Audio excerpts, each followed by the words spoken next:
you for giving me your time to speak about season 2 of The Serpent Queen. And I know your character, after last season's her pivotal role in last season's finale, we are back. Season 2, how has your character's position in Queen Catherine's court evolved in season 2 compared to the first season? She is a lady now, first and foremost. She has land, she has a title, um, and she is front and center. Albeit behind the scenes, she is front and center. She is the master of ceremonies, as it were. Nothing gets to Catherine without it going through her first. All of the letters, she reads all of the letters, we see her doing that. She has the flying squadron, she has her armies of women running things behind the scenes. She's Catherine's eyes and ears. So she's right there watching everything play out, and having a hand in it playing out. She's learned from Catherine, and she is slowly becoming the master of Catherine's games. What new challenges and opportunities does she face this season? Because with power comes responsibility, and it also comes with people trying to knock you off your post.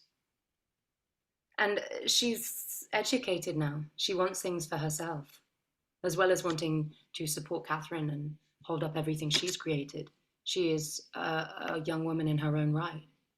She wants love and she wants things for herself. So I suppose with knowledge of what can be achieved, she potentially wants to fly away and have some of that for herself. She doesn't just want to be at someone's beck and call. She wants to make the shots for herself. So is it safe to say that she is a little bit power hungry this season? Maybe not power hungry, because with great power comes a great fall, as she sees for herself.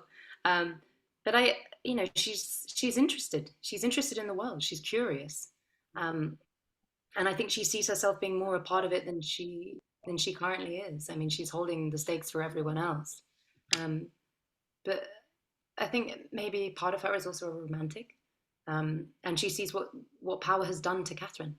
What it's made her do to her children and those around her, and I don't know if she really wants to align herself with that. How does your character's relationship with Catherine change this season, and tie into your answer, how does it affect her interactions with other characters? She is known now by other characters. They know her. Catherine's children know her. The Geezers know her. So she's more front and center. She's not running around in the background anymore. How else does it change?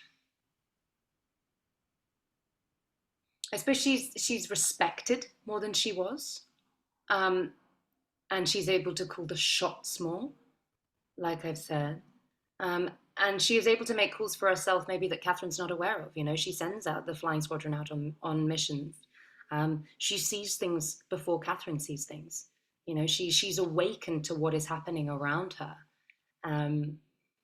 which is a lot of fun. But she's also able to be in rooms that she wouldn't have been in before. She meets Alessandro, Catherine's brother, and she's able to have conversations with people that she wouldn't have had before. Do you have any special moments, standout scenes, standout episodes that highlight your character's growth or development this season, or any standout episodes that you're really excited about fans experiencing this season? I mean, episode 8 is incredible. It's so bloody and provocative and funny and dark. It's just incredible. So from that point of view, I'm really excited to see it, and fans to see it, especially in Rahima's journey. There's a real standoff, which is fun to witness, and it was fun to do. In terms of me and what I really enjoyed filming as well, there's a particularly saucy scene in the woods, which was a lot of fun. Because that's really revealing, not just literally, but it's in terms of what I suppose Rahima wants in life, and being able to say and take ownership of what she wants. That was fun. All of the scenes with the flying squadron were so much fun, because they're outlandish and provocative, and you see women, really using their toolkit and showing what they can do. But they're fun, and they're sexually charged, and those are great. I loved all of the scenes that she got to do downstairs as well with Tancred. Those were fun. because you got to see her really work in all of the things that she had. So that was that. Those were a lot of fun, and you got to, I mean, again, just every scene because of the incredible actors, the fantastic writing, the where you were as well, filming in France, in those places where they would have really been. I mean, it was it was incredible. So every scene was a highlight for me to watch, or the ones that I'm not a part of as well. I mean, they're so funny. They're great. Did you find any new aspects of your character or any of her storyline this season particularly interesting? Was there one standout new aspect of your character that you found most compelling?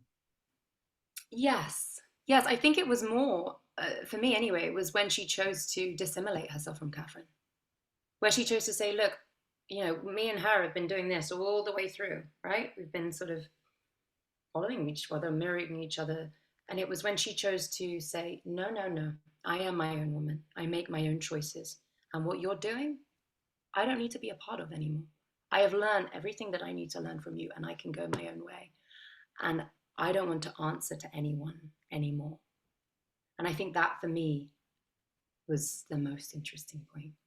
And seeing, you know, what she was capable of on her own. You know, she falls in love along the way, but she doesn't necessarily let that define her. She wants to be her own definer, as it were. Um, you know, she doesn't want to answer to anybody anymore, and I found that her strength and inevitably her weakness. Um, that for me was the most interesting part to see. And then again, I mean, that scene that Justin writes in the 8th episode between Rahima and Catherine, that was a joy to do. And I hope we get to see their stories continue because I feel like they're just getting started.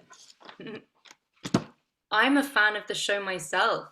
So just watching it and seeing the journeys that all of the characters go on, because I mean, you only really get to be privy, you have to sit down and you read it together, but watching it play out is so different, especially the music in it as well, and just all of that. So for me, it's been a joy to be a fan and to watch it as well with my friends and family and see what they make of it all.